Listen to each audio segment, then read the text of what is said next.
नमस्कार, मंडल news bulletin में आपका स्वागत है। आइए पेश करते हैं आज के कुछ प्रमुख व मुख्य समाचार।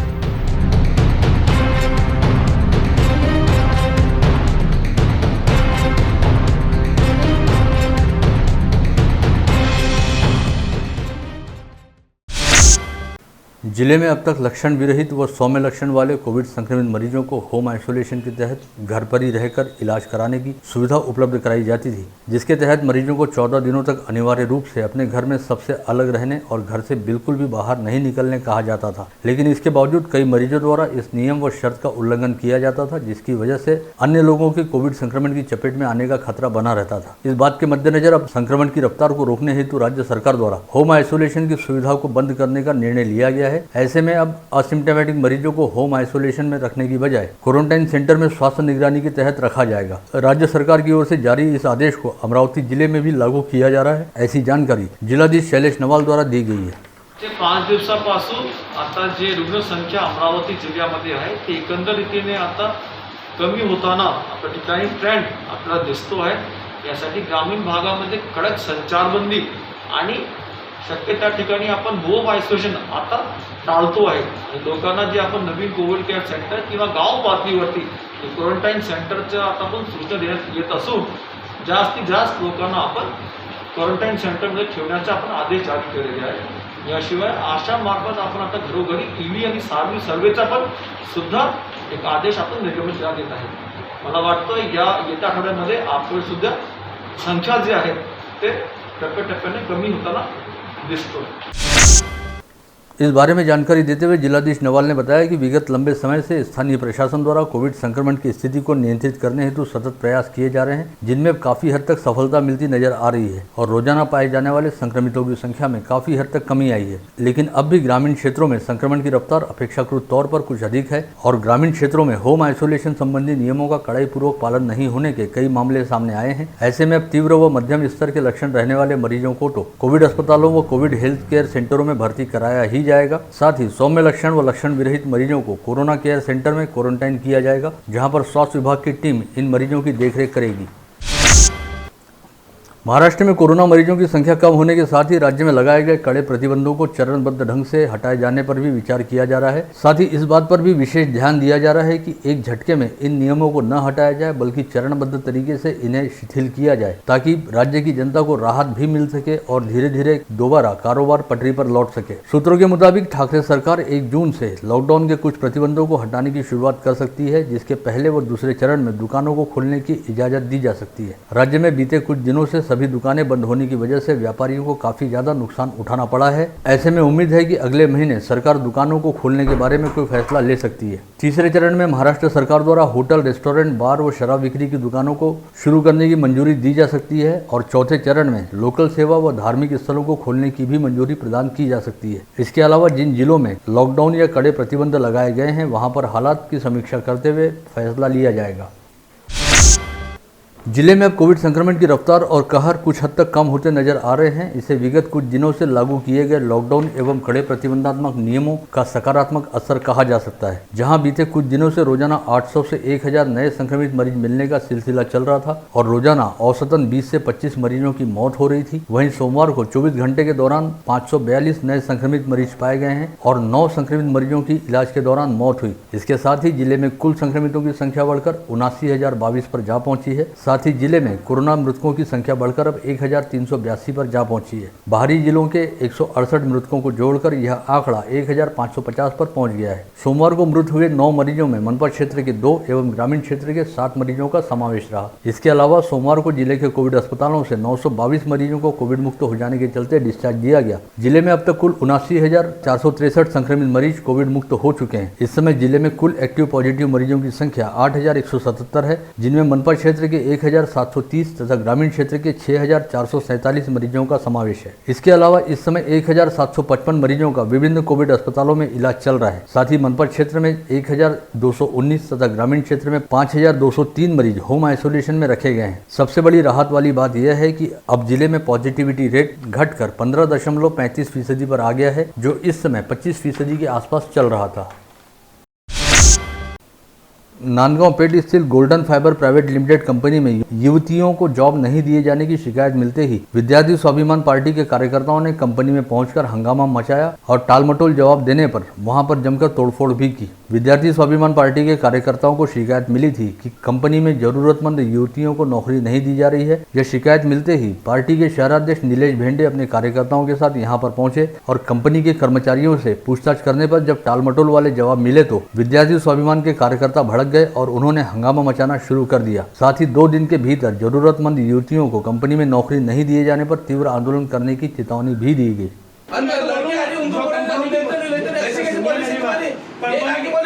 कंपनी की जो पॉलिसी है तो आप ठीक है ना, आप बोलिए, आप बात कर लीजिए।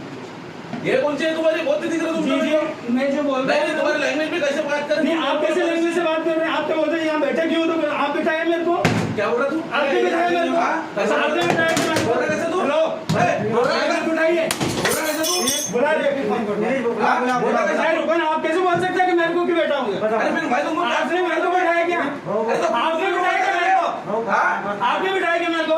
मैं बोल रहा देखो कि लड़कियों को क्यों नहीं लेते? मैं हम नहीं लेते। क्यों नहीं लेते? नहीं लेते क्योंकि मैनेजमेंट चल आप लगा दो ताला।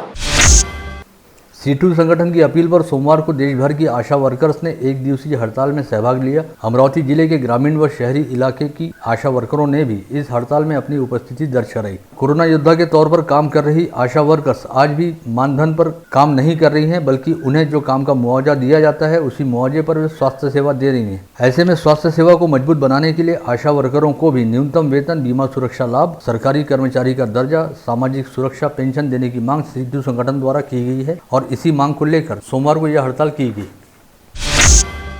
कोविड महामारी के दौरान स्वास्थ्य विभाग को मजबूत बनाने एवं उपचार सुविधा बढ़ाने की दृष्टि से सरकार की ओर से आवश्यक कदम उठाए जा रहे हैं और शहरी एवं ग्रामीण स्वास्थ्य सेवा का स्तर बढ़ाने के लिए महाविकास आघाड़ी सरकार सतत प्रयासरत है। इस आशय का प्रतिपादन राज्य की महिला व बाल विकास मंत्री तथा जिले की पालक मंत्री यशोमती ठाकुर ने व्यक्त किया। स्वास्थ्य विभाग की ओर से सुपर स्पेशलिटी अस्पताल परिसर में 9 एम्बुलेंस वाहनों का लोकार्पण पालक मंत्री यशोमती ठाकुर के हाथों हरी झंडी दिखाकर किया गया। इस समय उन्होंने उपरोक्त विचार व्यक्त किए।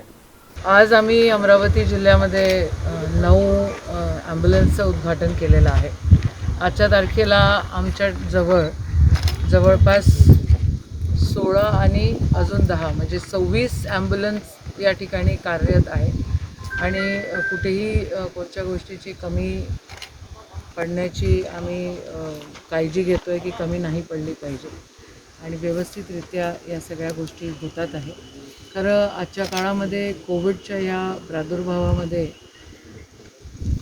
डॉक्टर्स, नर्सेस आणि ॲम्ब्युलन्सचे जे आपले सगळे वाहन चालक आणि आहेत ते खूप मोठ्या प्रमाणात काम करत आहेत आणि अमरावतीचं 14 तालुके आणि त्याच्यापेक्षा जास्त ॲम्ब्युलन्स ही वस्तुस्थिती आज या ठिकाणी जास्तीत जास्त आम्ही धारणी चिखलदऱ्याला मेळघाटमध्ये दिलेले आहेत।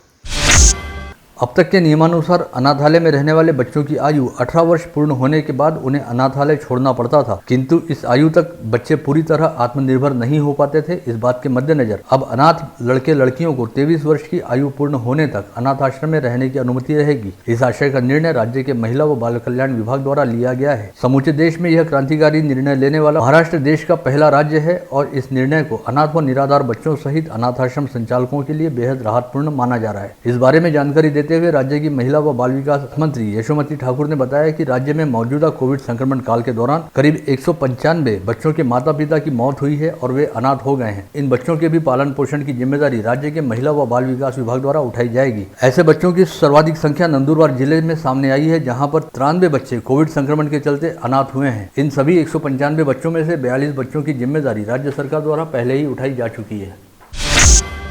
स्थानीय कृषि उत्पन्न बाजार समिति द्वारा संचालित तथा पुराना कॉटन मार्केट परिसर स्थित थोक सब्जी व फल मंडी में सब्जी एवं फल विभाग को अलग अलग दिन शुरू करने का निर्णय बाजार समिति द्वारा लिया गया है, ताकि यहां पर एक साथ भीड़भाड़ न हो। इस बारे में जिलाधीश एवं जिला उप निबंधक के साथ हुई चर्चा के बाद फसल मंडी अध्यक्ष अशोक दहीकर व सचिव दीपक विजयकर ने थोक सब्जी मंडी को मंगलवार, शुक्रवार व शनिवार तथा फल बाजार एवं आलू, प्याज व लहसुन के व्यवहार को सोमवार, बुधवार व शनिवार को शुरू रखने का फैसला लिया है। साथ ही गुरुवार को थोक सब्जी व फल मंडी में अवकाश रहेगा। इस दिन पूरे मंडी परिसर में कीटनाशक दवाइयों का छिड़काव करते हुए सैनिटाइजेशन किया जाएगा। सोमवार की सुबह जिलाधीश शैलेश नवाल व मनपा आयुक्त प्रशांत रोडे ने थोक सब्जी व फल मंडी का मुआयना करते हुए यहां चलने वाले कामकाज का निरीक्षण किया। साथ ही यहां पर भीड़भाड़ को टालने और कोविड प्रतिबंधात्मक नियमों का पालन करवाने हेतु मंडी पदाधिकारियों को आवश्यक दिशा निर्देश भी जारी किए, जिसके बाद मंडी प्रशासन ने सब्जी व फल मंडी का कामकाज अलग अलग दिन शुरू रखने का निर्णय लिया है।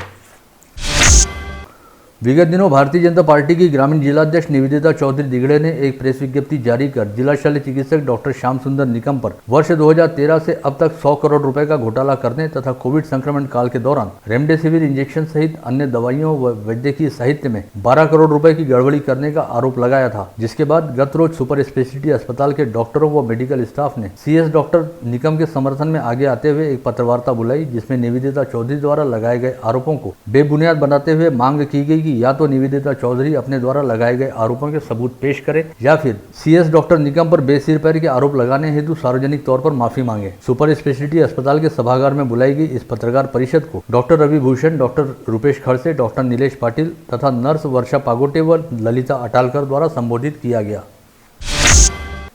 महानगर chamber of merchants and traders द्वारा जिला पालक मंत्री यशोमती ठाकुर तथा राष्ट्रवादी कांग्रेस पार्टी के प्रदेश उपाध्यक्ष संजय खोड़के को सौंपे गए ज्ञापन में मांग की गई है कि विगत 1 वर्ष से कोविड संक्रमण के चलते करीब 6 माह तक अमरावती शहर सहित जिले में लॉकडाउन लागू रहा। इस दौरान जीवनावश्यक वस्तुओं की दुकानों को छोड़कर सभी तरह के व्यापार व्यवसाय पूरी तरह से बंद रहे हैं, जिससे व्यापार जगत की कमर टूट गई है और व्यापारियों को काफी बड़े पैमाने पर आर्थिक नुकसान का सामना करना पड़ा है। ऐसे में अब सरकार एवं प्रशासन द्वारा सभी व्यापारियों को अपने व्यापारिक प्रतिष्ठान खोलने की अनुमति दी जाए।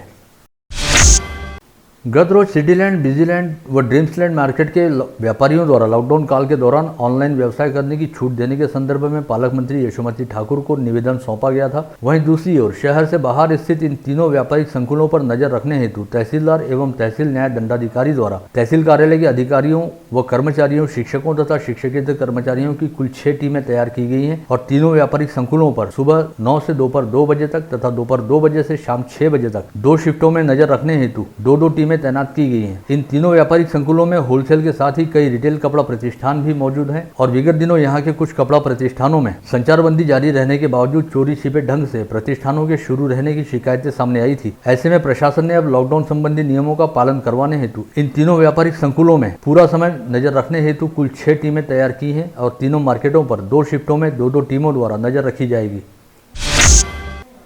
ब्लिस इवेंट मैनेजमेंट कंपनी द्वारा लॉकडाउन काल के दौरान लोगों के कला गुणों को प्रोत्साहित करने हेतु और उनमें सकारात्मकता का निर्माण करने हेतु अलग अलग स्तर पर ऑनलाइन नृत्य स्पर्धा का आयोजन किया जा रहा है। जहां विगत दिनों 15 व 16 मई को विश्व परिवार दिवस पर ऑनलाइन पारिवारिक नृत्य स्पर्धा का आयोजन किया गया था। वहीं 9 मई से 16 मई तक विभिन्न आयु गुट के लिए स्टेप अप डांस ऑनलाइन स्पर्धा का आयोजन किया गया, जिसमें 3 वर्ष से अधिक आयु वाले बच्चों से लेकर 21 वर्ष से अधिक आयु वाले युवाओं तक ने शामिल होकर अपने डांस के वीडियो बतौर प्रविष्टि भेजे। कार्यक्रम की संयोजिका अंकिता विश्वकर्मा व भारती कलस्कर द्वारा ड्रिंक्स अड्डा के सहयोग से आयोजित की गई इस स्पर्धा में बतौर परीक्षक नूपुर डांस अकादमी के संचालक प्रकाश मेश्राम ने सभी प्रविष्टियों का परीक्षण किया और विजेता स्पर्धकों के नाम घोषित किए। सभी विजेता स्पर्धकों को लॉकडाउन काल के बाद पुरस्कार वितरित किए जाएंगे।